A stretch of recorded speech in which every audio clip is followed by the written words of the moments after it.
Hello and welcome to Nerds in the Corner. I'm your host, Bill C. And I'm your co-host, Justin McNeese. And today, Bill, we're going to be talking about newfound structures by an Italian research team underneath the Khafre Pyramid in Egypt. So, Bill, talk to us a little bit about this discovery. Well, it turns out a group from Italy used our old friend LIDAR, ground penetrating radar, and some other things like seismic surveys and muon radiography. And lo and behold, they have found large, geometrically cut voids in the bedrock and narrow corridors aligning various chambers and aligned with the pyramid architecture, and cavities carved directly into the rock and not finished out like upper chambers is what they think that they see on these images. I like that you phrased it, what they think that they see. Where do you think the hesitation to outright say this is what it is or this is what it is? And do you think the discovery is still too new? Because from what I understand, it's from March of 2025 is when they released the initial information. As you know, it hasn't been very well received by every interested party. But Corrado Malenga, Filippo Biondi, and Armando May were the name of the researchers. And they used, this wasn't something they did by going to the pyramid and walking around it. This was stuff that they did using Earth surface data that would be available by various means, something that you could get by just a drone flying over or satellite imagery or seismic surveys. So they were using data techniques that didn't require like being right there, crawling underneath. They looked through the rock with these tools. And apparently, according to the Egyptian government, didn't seek their permission to do this. Of course, they have said that these discoveries may not be truthful or worthy of our attention, but sure seems the contrary. Yeah, I was reading through that, and the Egyptian people and culture are very protective over their ancient landmarks and their artifacts, and it's kind of interesting to me that this research team, this being such a polarizing area of the world and such a polarizing topic anyway, where there's countless numbers of articles and TV shows, and something new pops up every day about how the pyramids got there and the technology that they may have used. And to think that you were going to go and potentially have another discovery as groundbreaking or maybe even exceeding the initial thought of how the pyramids were built, and you don't seek permission to do so, that seems a little odd to me in this scenario, because now I think the discovery is going to be heavily debated for some time on the basis of, well, we're not going to accept it even if we think that it does look like this, because we weren't a part of this. We weren't part of it. But at some point, the evaluation is so grand. For instance, if you Egypt would much rather you pay your tourist dollars by going there, but you can also look at Google Earth and see these photographs taken from a satellite. You don't ask their permission to do that, right? That's a good point. So it's really no different than that. They didn't trespass to get this information. They just got data that didn't require you to walk around close. This was obtained by other means, and of course they didn't like that. When I was in Egypt, it was very obvious that there's much more to what you see than what you're being told. You go to a place and you see all these doors and places and passages everywhere. No, you can't go there. No, you can't go there. Well, what's in there? Something you might vandalize? No, just empty passages, but you can't go in there.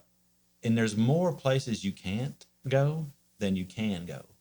And if you ask, there's lots of local Egyptian guides in the area, and every one of them gives you a different story of what it is. Even if you go into the burial chambers in the Valley of the Kings, things like that, you hear a tour guide telling one account of what happened, the next tour guide, it's a totally different thing. And it is frustrating to be a science or a history tourist in Egypt, because you can't just go and look at something. You have to be tethered to a certified person that has, that knows where you are not allowed to go. Right.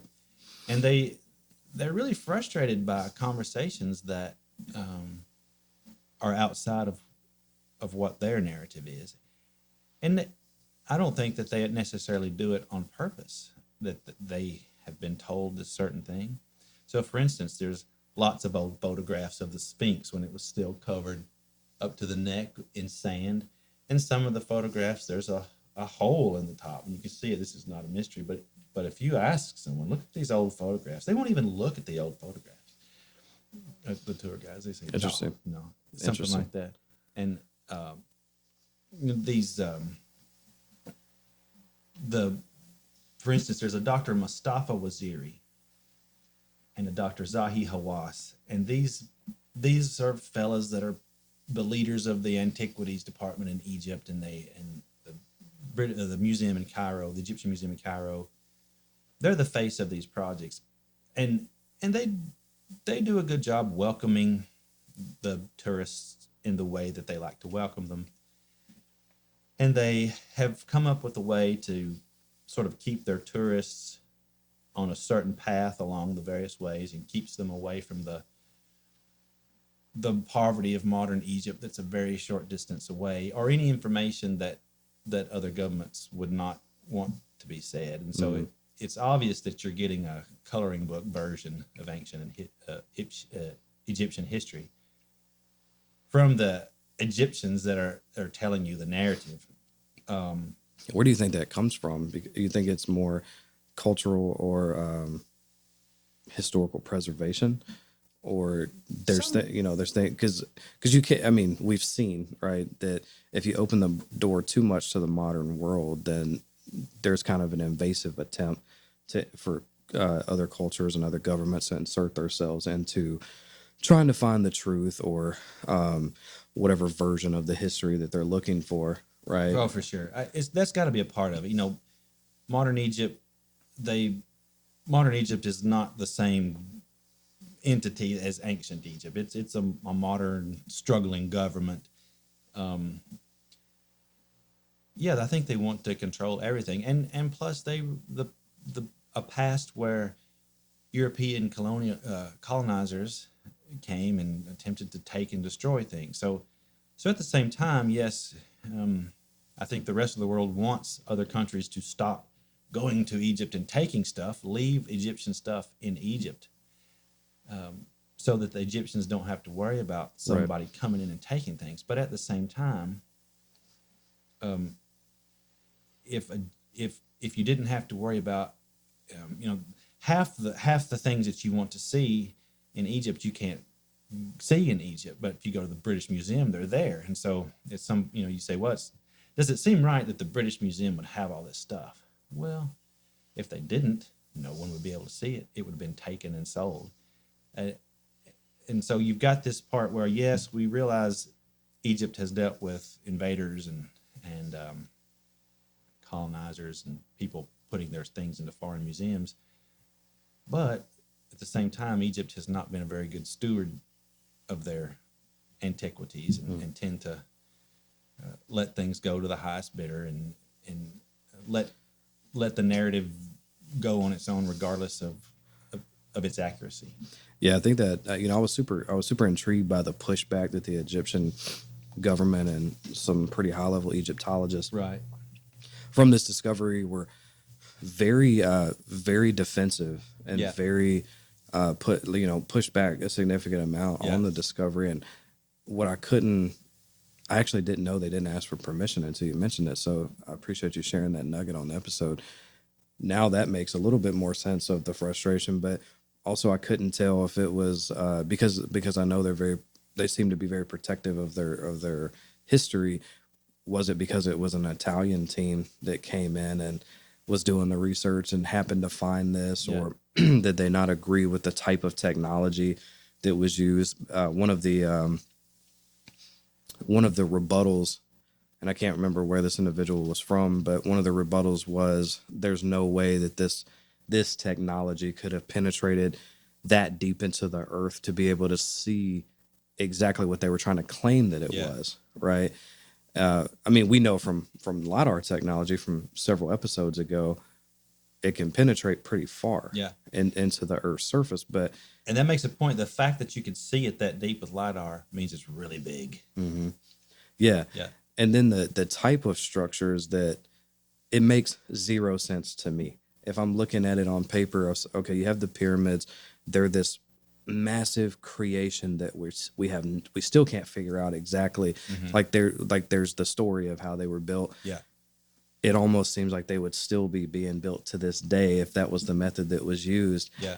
And then you see these structures and these tunnels and these cylindrical Right. shaft things that go underneath. And it's like, what was going on during this time period on Earth? Like, what type of technology existed that got eradicated through history?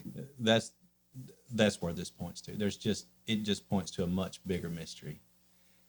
You see the pyramids, and they're not just a four-sided pyramid sitting on bedrock. They're not a block of solid rock. There's stuff in them. There's stuff under it.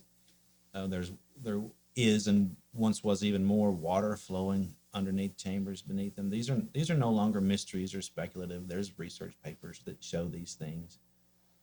Of course, the Egyptian government sort of has a history of protecting and denying these things. Dr. Mustafa Waziri downplayed these anomalies as natural formations or quarry scars, warned against unscientific speculation. And maybe he's right, but it just seems like these images and these 3D structures that they're seeing under there, it's not subtle things on this imaging data. There's something there or something unexplained, and it could be very different even than what they describe. But it's saying that there's nothing and that's unscientific. That's completely wrong. It's completely wrong. Well, you take the this is something that could pretty significantly rewrite Egyptian history or put a huge asterisk by some of the things that we assume that we know. And that may be scary to some people to completely go in and say, oh, this is like the foundation that we've built our culture on, the foundation that we've built our history on, what we share with the world, the reason people come here. I think that something like this would just further excite the scientific and historic community, as you were saying, and make people want to go there even more and experience it. The pyramids have always been something that have fascinated me throughout my life. This would just intrigue me that much more to know about it. But I could see someone saying, hey, we're fine with the way things are. We're perfectly content with the history and the culture and the things that we share with the world right now. We don't need to rewrite or rediscover or share anything new. Yeah, I think that's got to be a component of the resistance to new information, fear of change. What does it, who are the parties that don't want this out? Do religious groups not want it out? Does it argue with their understanding of who was powerful at the time and how old things are? It shifts understanding of why the power structures are still where they are, and it has the potential to shake all of our understanding of history and science, and this was a part of the world where the founders of most modern religions had some interaction. Egypt is not that far from the ancient Holy Lands, and many characters in religious texts were involved in ancient Egypt and had things to do there. And we see, that ancient Egypt was way different than what was described in those texts. And religious people are naturally uncomfortable from that. They have an image in their head of what the text describes, and when that's different, it's very unsettling. Do you think too there's an apprehension of kind of facilitating further discovery or further research into this project, because there has been a lot of, the ancient aliens, and I mean, I'm telling you, there's a new episode of something every other week that pops up about Egypt or some type of thing that's going on in the world. Do you think maybe they don't like that? Maybe they don't like that that's part of the conversation for their history, and this will absolutely fuel that tenfold. I can tell you the local Egyptians who are part of the tourist scene there, no, they don't care for that. Yeah, They don't. I would imagine they didn't. They don't like it, right?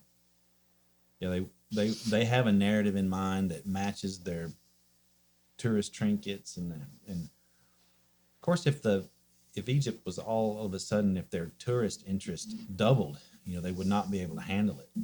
If you try to, when you try to get from Cairo to a different city, like the train that you would ride is a rickety train that's likely to break down while you're there. The infrastructure wouldn't handle it anymore. We're going to show lots of photos while we're talking, and you'll see that some of the traffic around the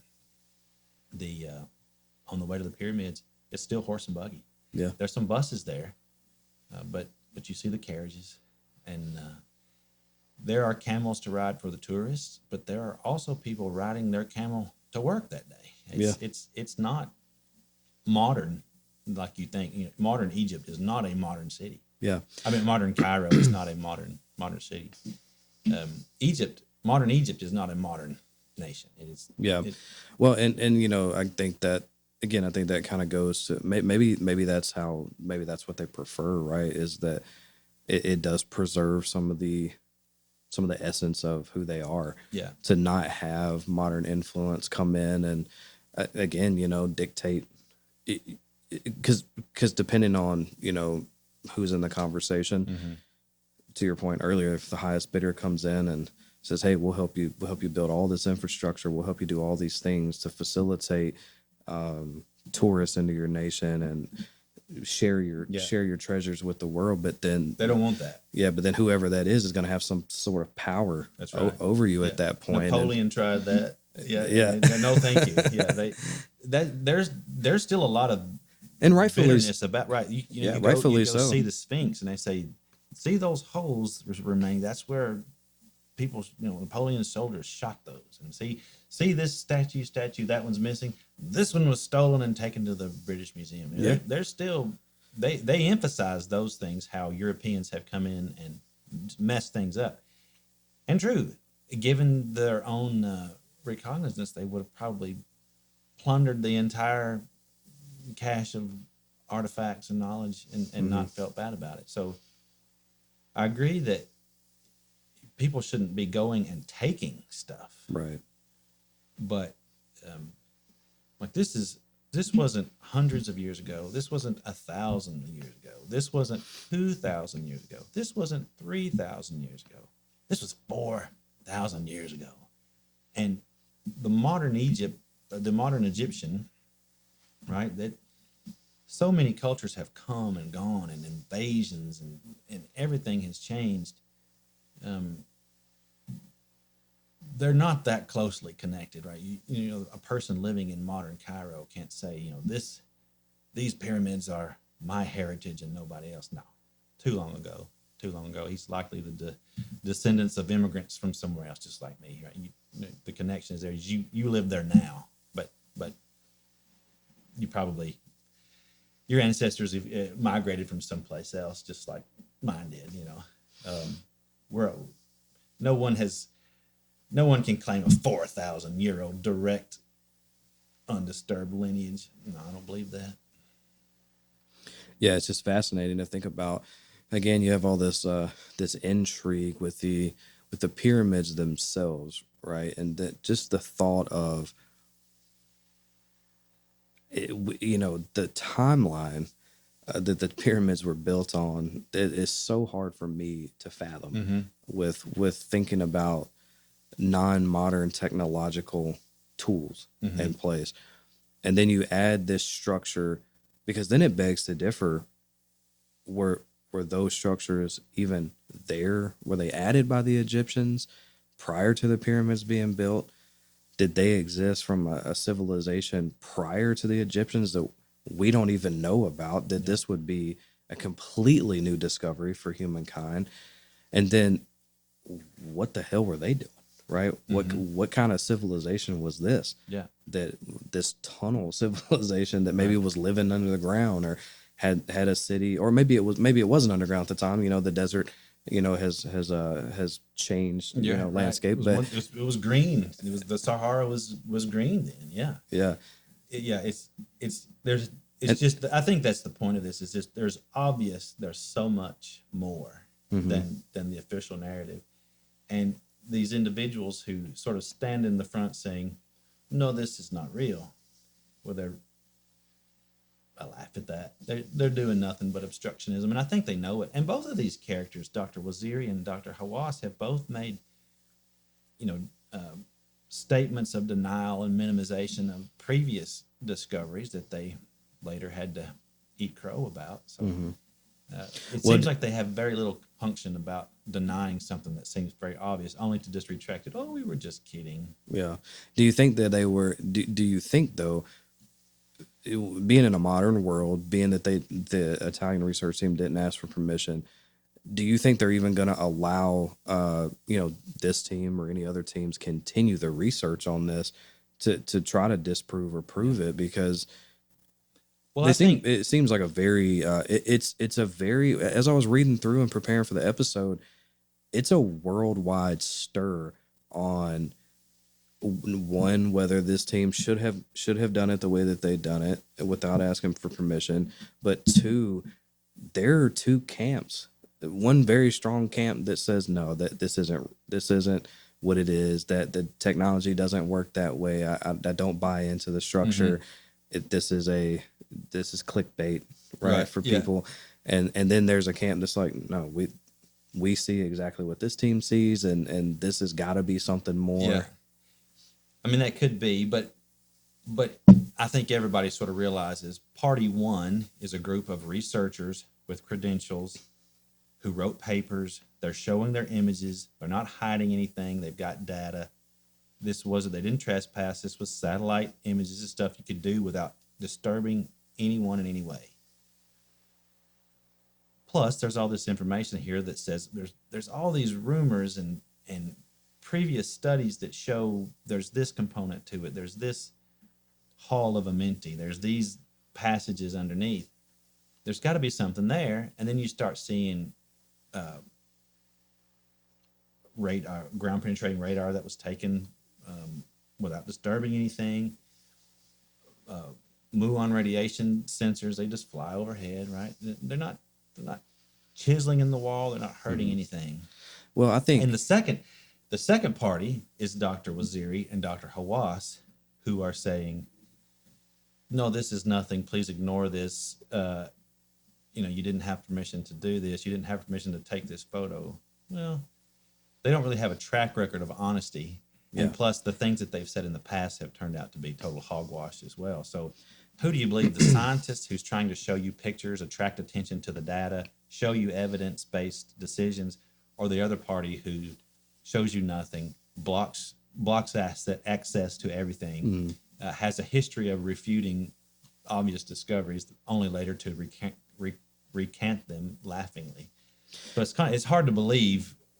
Yeah, I think I'm torn a little bit on there on that as a basis from, like, I guess I don't think that anybody should just go and do something in a country without permission or without some type of partnership or attempted partnership with that. But that country. These satellites and images they're not violating. These are international agreements. They're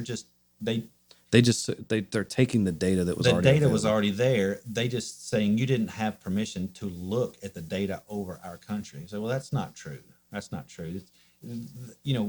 Eventually, ground penetrating radar is just going to be another layer you can click on Google Earth. Eventually, you should be able to look at the whole Earth's ground penetrating radar. You do not have permission to restrict who can take a photograph or who can, That was going to be my next point, is that with the advancements of LiDAR and these different types of technologies, we should be marching toward a rapid expansion of knowledge for what's underneath. Yes, a lot of different areas of the Earth. So, like, if you were going to put a plane or a satellite up in the air that does this, where's the first places you would want to look? let's look at Egypt. Yeah. Let's look at the Grand Canyon. Egypt, Rome, the desert. All those places. And so it's an inevitable. Our country has this. Like, there's no part of it that they don't fly over. So this is not. We don't own space. You can't say don't fly over our space and look at our Earth. Well, no, we're neighbors on this planet. We can look over the fence if we want to. Or you do at ours. That seems a bit hypocritical, right? They would look at ours. So I don't feel like that science has done anything unethical by looking at data that was already there. I get the vibe that it's unethical to prevent that, to block that. Yeah, don't block progress out of fear of what might be found. Right. Don't fear the truth. That's what it seems like. The reason you would block this is because they fear the truth. Why? That only makes it more interesting. I think to the vast majority of people, it does make it more interesting, to me anyway. And I think, to our audience that may tune into an episode, yeah, I mean, there's topics that we talk about where our audience probably goes back and reads and researches, and it drives clicks to these websites, and it drives people to want to say, oh, I had no idea what you were talking about, but I went and read about it, or I looked up something else. And so for people like us that are doing podcasts on these very topics and these advancements and these discoveries, I mean, it is going to drive interest for a certain group of the population. Yeah, I mean, I think, there's fear in anything, that there could be power struggles and control efforts and things of that nature. But I'm personally intrigued by what this means. Did the aliens do it? Bill, that's the real question. Is that the real question? Well, I guess we're waiting on the next battery of tests to be done without permission, I guess. Yeah. I think this is, just like with any discovery in Egypt or anywhere else that's controversial, it makes its waves, you get numb to it, and then additional discourse is not as painful as after some time passes. Right. So I think the biggest thing for me, right, is, and correct me if I'm wrong, but the tombs, were not the tombs, sorry. The pyramids were originally built somewhat of tombs, right? And, or in some cases they were built in this way. As you read through this research and you look at some of the structures that were found, the potential waterways and other avenues there, it's like, well, that doesn't really fit, right? It doesn't really fit if that's what they were claiming that they were built for. But then why would you need all of this underneath that? But again, that the conversation is so intriguing, because to me it sounds like there was something or some people, some civilization that existed prior to, that maybe the Egyptians stumbled upon this knowledge and said, well, either we're going to protect this, so we're going to build the pyramids over on top of it, or they had no idea at all, and it's just the most random act of luck on the history of Earth. Right? Or was it built as part of the foundational supports, or was it part of the initial function? I don't know the answers to those yet, but these images and these discoveries, I think, are a huge next step in finding it. Just getting all the sand out of the way, you see such much more structures there, and then you look underneath the rock with the eyes of ground penetrating radar, you just see more stuff. And so I think like it or not, that this information is stirring people to inquire, and you can't stop that. Yeah, you can't stop it. Yeah, it's fueling scientific curiosity, and you don't want to put a pin in that curiosity, right? Because we have now more than ever as a global population, we have the money, the resources, the intelligence, and the people that can go answer these questions, right? And maybe there can be some preservation efforts or some collaborativeness to the discovery at some point, if it turns out to be what they're claiming that it is. Also, I would just like to know, what if they're right? What if it is nothing, and it's like, oh yeah, this was just a cave that happened to exist, or some type of system. If it's nothing, I think that's still cool. Yeah, man, how isn't that wild that even though there was nothing, this ground penetrating radar make these shapes consistently? Yeah, we need to know, even if it's nothing. Yeah. But it sure seems highly unlikely that it's nothing. Yeah. Well, I mean, I think even the discovery of a quarry or cave system in the desert under the pyramids would be a fascinating story in and of itself, Yeah. right? I would still be curious in reading that and learning about that. They're under there, man. Apparently, Mr. Beast shot a whole episode under one of them one time, and there's footage on there that I like found interesting. Yeah, shout out Mr. Beast. Obviously, there's some sort of underwater tunnel with water flowing under it, because here's this guy taking his hyper teenage friends and swimming around in it. I mean, it was there. I had no idea about that. But I have to go check out the episode. Yeah, maybe I'll it's worth a watch. I'll win $1 million for watching the episode. You can turn the sound off. You can have to listen to the incessant giggling. But yeah. We hope you're enjoying this episode of Nerds in the Corner.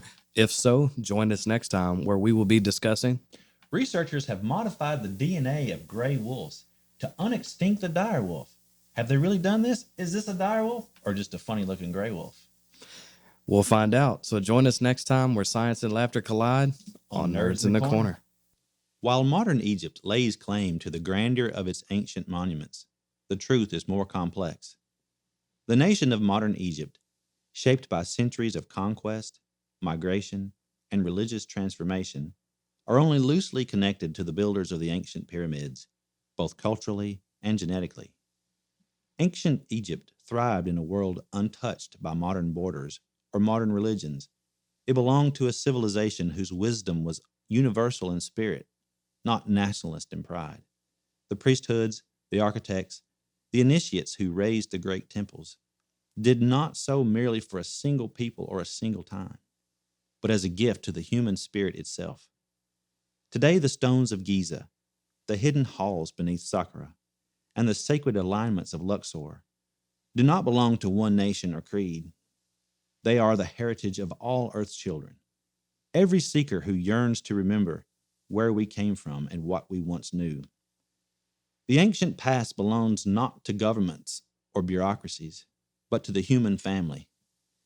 It is the inheritance of all who seek truth, who honor wisdom, and who carry the courage to uncover the forgotten roots of our shared history. Thus, when officials obstruct discovery, they do not guard Egypt. They deny the world its memory. When truth is hidden, it is not Egypt's heritage alone that is betrayed. It is the heritage of all mankind.